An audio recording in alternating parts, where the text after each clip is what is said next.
everybody? Welcome back to another Heroes of Might and Magic 5 Creatures video. We have the final faction here, Stronghold, and we'll be going over all of the creatures one at a time and all their abilities and stats and whatnot. So please don't forget to like and subscribe. We have done every other faction thus far, as well as every faction's heroes as well. We got plenty of tier lists, dual mode series, custom games, everything you would ever need for Heroes 5 on here. But let us get started with the Goblins. Tier 1 Goblins, definitely one of the worst units in the game. So Raging Blood is something we're going to see with every single Stronghold unit, except the Wyverns, because they don't have Blood Rage. But this is just their faction stuff, so they essentially get extra blood rage that makes their stats better the higher level they go. So we won't talk about that anymore for each of them, but there is stuff that obviously increases that and decreases it, but that's not something we really have to worry about. So cowardice for the goblins, so anytime they suffer a melee attack, they run away. They run to just the farthest.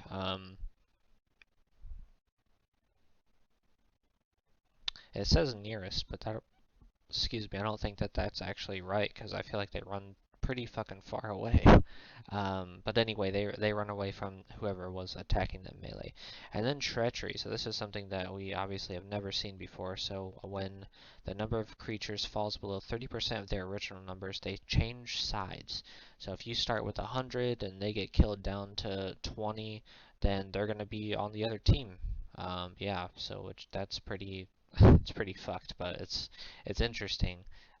But because their numbers are so crazy, like 31 of these, just baseline to get is pretty crazy. So the Goblin Trapper, still cowardice. Anytime they get hit, they're going to run away. But these ones actually don't have treachery, so that part doesn't matter. The other goblins do, but it's not a huge deal.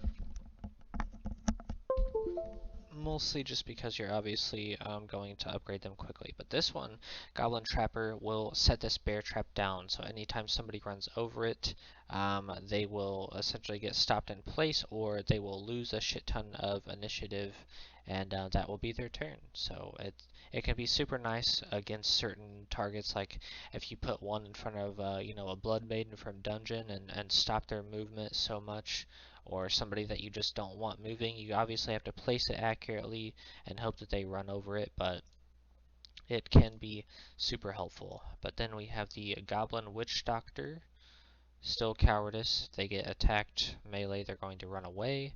And then Defile Magic, so they have a certain chance of defiling magic by their targets. Casters only, either weakening them, increasing their cost, or making them fail. This has a chance to backfire, duplicating a negative spell effect on the unlucky goblins. So to me, this isn't even worth it. It can be nice to obviously affect another caster's magic, as well as I believe you still can do it with a hero as well. But one, the chance that it can backfire on you, it's not even really worth it. I would rather have a good chance of stopping somebody, you know, a high value target from moving. But that's just me, and like I've said for all of my other creature videos, I'm just going to keep the ones that I would choose highlighted, so I always go Goblin Trapper. It's more useful to me, I find. But then we have the tier 2 centaurs. I've always been a big centaur fan. Unfortunately, centaurs are not that great in this game, but I've always liked them, even though they're not great. So we're not seeing anything different that we haven't seen before. It's living, it's a large creature actually, Rage Blood again, but then maneuver. So suffering melee damage, this creature tries to run away from its attacker, and then shoot and deal half of its normal damage from there. So it's basically, instead of retaliating in a melee strike, they try to run and then shoot the target, doing half that damage that they normally would. So That can be nice because it forces them to either keep going after the centaur or go somewhere else. But at the same time, this can definitely put the centaur in in an even worse spot. So I don't like that, but it is what it is. Just kind of preference. So this one is literally the same. It's just the upgraded version. There's no difference. It's literally just better stats. So 3 to 1, 4 to 2, a little bit better hit points, and damage as well. So literally the same thing, just the literal upgraded version. But then the Centaur Marauder here, so this one, instead of running away, actually just has no melee penalty. So instead of running away and attacking them from there, you actually don't receive any melee penalty. So for when they come up and actually melee attack you, you're going to be doing the same amount of damage. So I like this one better just because of that. I don't really think it's worth it. Now, obviously, he has better defense as well, so one less damage, but one more hit point. So yeah, it's just kind of switched off. But he does have more shots too. He has two more shots than him, but most of the time that really doesn't even matter. You're gonna have an ammo cart, or you're just gonna probably end the fight before then. So I personally like the Centaur Marauder better, um, just for the reason that more than likely they're going to reach you anyway. So I would rather not possibly have the Centaur go in a worse spot and just have him do the same amount of damage as he would. So then we have the warriors here, tier 3 for Stronghold here. And Rage, it's something that we've seen from so many other creatures in this game, but I'll go over it one final time. Anytime a friendly unit dies, this creature gains extra attack for the rest of that combat, so it can be nice, but that's the only one the base warrior gets. And then Mauler is my preference of the two upgrades. So in Rage again, but this one has Assault, so this creature has a chance to deliver another blow after the first one. So it's basically you have a chance to attack somebody twice for free, which to me is fucking awesome. I really like that. It can definitely do a shit ton of damage. But then honestly, the Warmonger is definitely not a bad choice either. This is one of the ones that I've talked about for previous videos. Some of the upgrades is definitely some are like obviously better than others. Some are definitely much more of just up to preference what you would want. But this one actually has a taunt, so this creature has a chance of distracting the enemy creatures. Um, to come get them, but they also have a fierce retaliation. So this creature inflicts double its normal damage and retaliation. So, pulling up to somebody and it says retaliate yes, it's definitely worth it to attack them with the Warmonger than it is the Mauler. But at the same time, if it doesn't say retaliation, which I mean, more than likely it will, the Mauler is going to do way more damage. So that one's definitely preference. Warmonger is definitely not bad. I just like the Mauler better for that chance of doing double damage, especially if you have some luck on that too. Boy, that's a lot of damage going out for one turn for a tier 3. Shamans are so criminally underrated, I'm telling you. This is one of the best tier 4s in the game. Um, don't get me wrong, shit like druids and vampires and everything will fuck them up 100%, but shamans are so fucking good, man. I'm telling you, they are so underrated. So their casts are not that great. It's slow and haste is all of them, or eventually there's a sacrifice goblin. But I'm telling you, the cast is not that great, but at least they have relatively useful cast. Slow and haste is nice, period, to be able to do that. So if you're stuck, do some slow and haste, and you're gonna do it. So this one can actually sacrifice a goblin if they are close to them, and gain mana and attack and defense until the end of combat. So it can be nice, get a little extra mana to be able to cast a few more times as well as increase its attack and defense and morale. But it's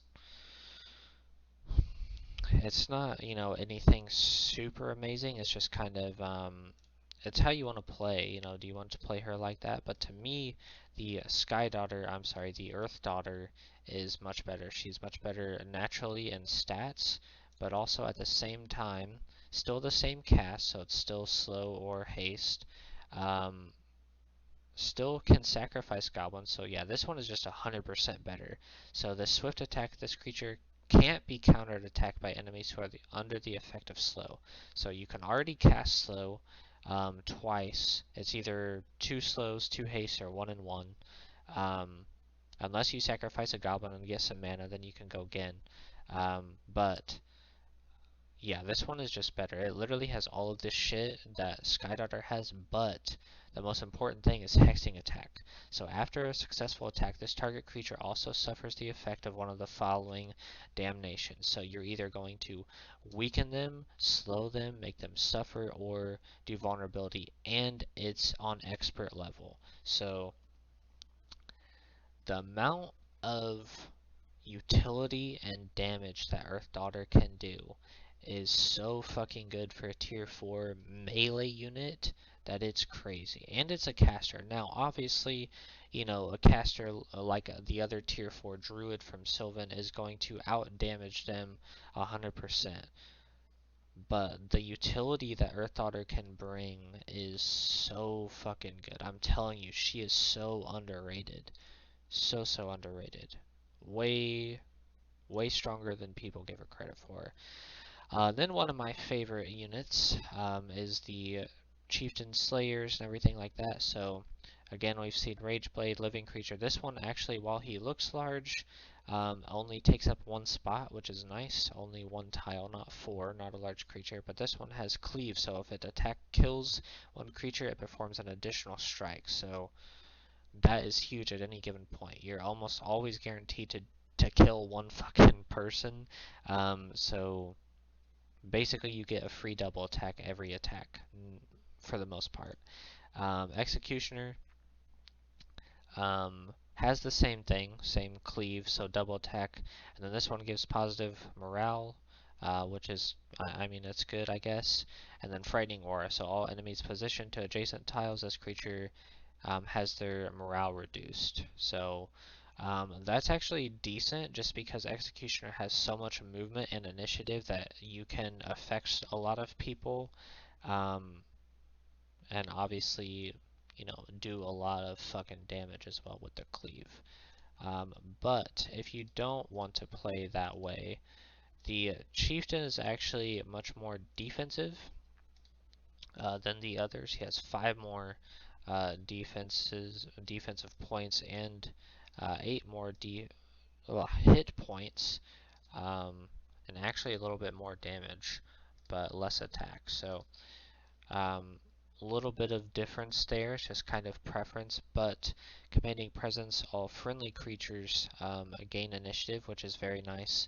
But then order of the chief, this creature can hasten a friendly chosen unit while dealing damage to them. So to me, that is not worth it. I always choose the executioner because while some of the stats for the chieftain might be better, the executioner has a way better abilities that are just naturally better. To be able to basically free double attack anybody with somebody that has so much attack for a tier 5 is super good compared to I never want to damage my own fucking units, and you know, increasing some friendly units possibly because you're not always around them to me is not that much.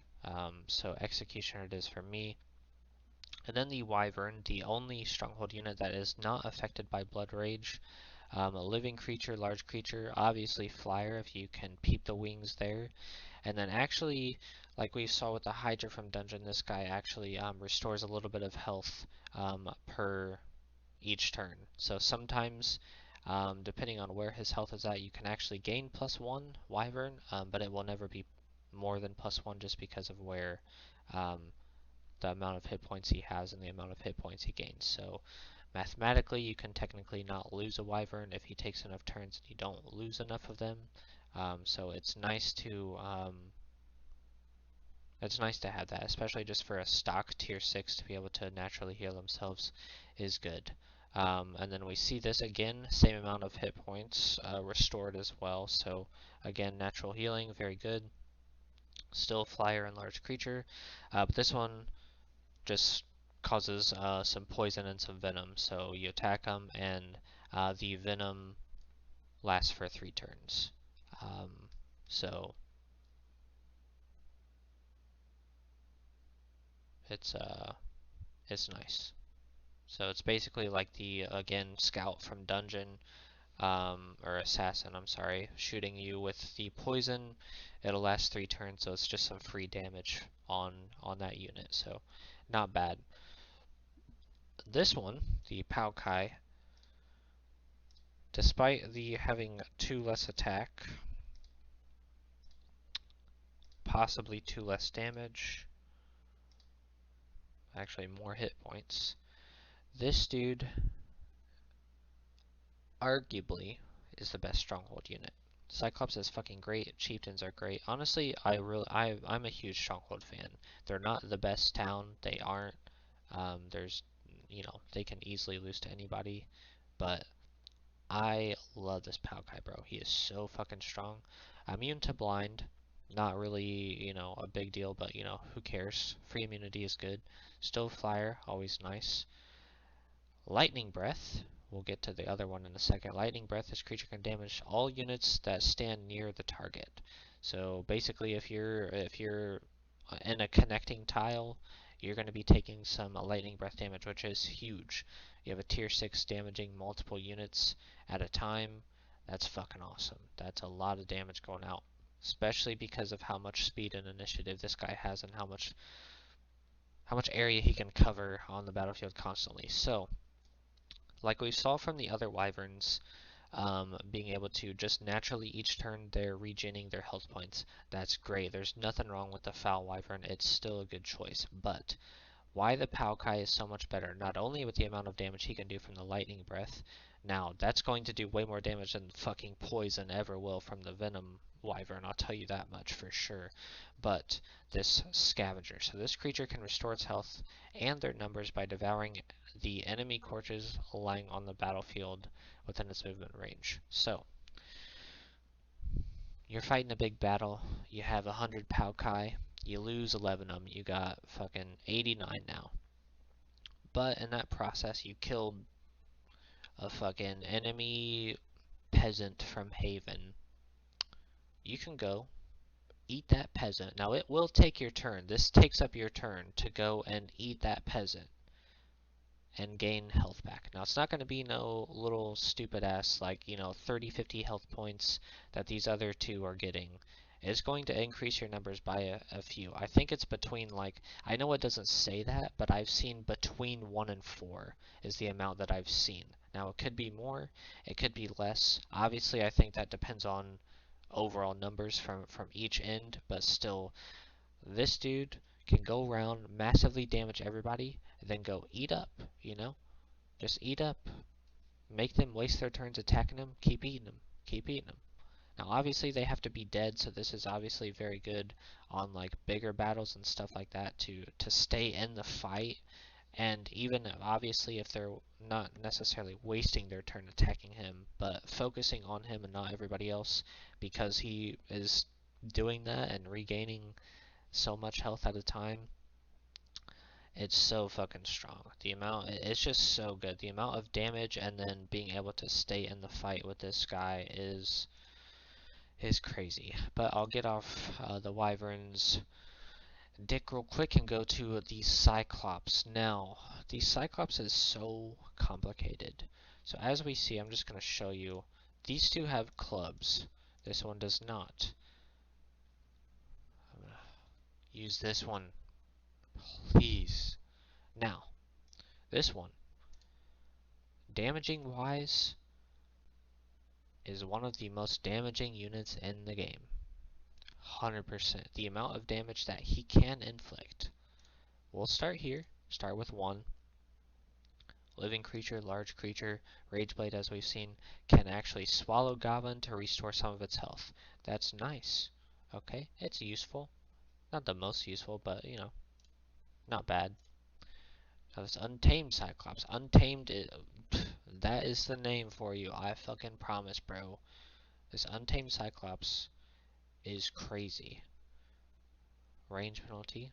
So he can throw goblins. We'll get to that here in a sec. So goblin thrower can use a goblin. It will take one goblin away, like you killed one goblin, and then throws him. Okay, which is nice. You know, this is the only other ranged tier 7 in the game. The only other one that is actually ranged is the Titans from Academy, only when you upgrade them. But this is the only one, the only other tier 7 that has the possibility to be ranged is this one. Swallow Goblin still, so you can restore some health, not bad. A Goblin Thrower, as we see here, and then Crushing Blow. So this creature always attacks a 4-tile area and has a chance to 0 the target's initiative by its blow. It can also demolish walls and towers while besieging towns. So, this guy, I'm telling you, he really is. He's so good. But he will murder your own team so bad. And if you don't believe me, please, please, please, I have so many dual mode videos out. It's going to be a 90-something series. It should be done before you guys are seeing this video.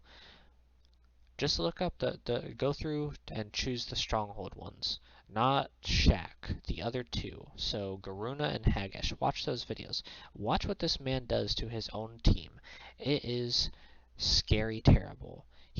And you can force it too. As if I'm fighting this Cyclops, I'm going to go up to him and get in the right spot to where he will retaliate and just fucking whack his own fucking units and just murder them all.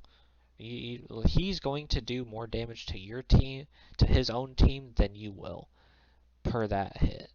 Like, I'm telling you, he can be amazing. He can absolutely, if you place him in the right spot, it's like the Blade Dancer from Sylvan. The War Dancer, I mean, anyway. If you get him in the right spot, he's going to be able to massively do so much damage to so many units. And that's this guy. The problem is, this one does friendly fire damage. The War Dancer does not. This guy, though, will just wipe out your own team. So I'm telling you, while he's so much better and cooler, choose this one, okay? Now this one can still damage your own units, but it's a lot harder to do. So he can still, we see range penalty, it's because you can still throw goblins, swallow goblin as well to get some lives back. And, you know, that's something nice too. You can always switch them for if you are sieging a town to be able to get through the walls. That is nice about him, if you want to switch them or just use them, but don't. Just don't. You'll get through. And if you don't, you have people that can still do things. But then this one has Evil Eye, so this one can use its eye to smite his foes with a powerful beam, decreasing their luck by 3. So that's great. This beam can penetrate over 2 tiles. It can go through a small creature and hit one behind it, damaging them both in the process. So again, this one has the possibility of hitting your own people, but it's highly unlikely that he will. Just because it's 1 and 1 compared to 4 around. And it will decrease their luck. So honestly, just choose this one. It's all the same stuff. You're just going to do less damage to your own units. I mean, that's really what it is. And you're not going to be able to siege as well, but I mean, at the worst, you can always, you know, change the upgrade version that late in the game if you really want to. If you know you're going to go siege somebody, or you have, you find one of those buildings to where you can switch them, go do that. But otherwise, just choose this one. But these are all of my choices for the Stronghold creatures, what I would do. Please do not forget to like and subscribe. Let me know down in the comments what you guys think about all of these creatures. Be sure to check out all of my other creature videos thus far, all of my other hero videos thus far, tier lists for towns and creatures, every single tier. My entire dual mode series for all of the heroes, my custom games that are still going on, and then obviously Heroes of Might and Magic Olden Era that hopefully by this time will be out. But we will see you guys in hopefully the next video.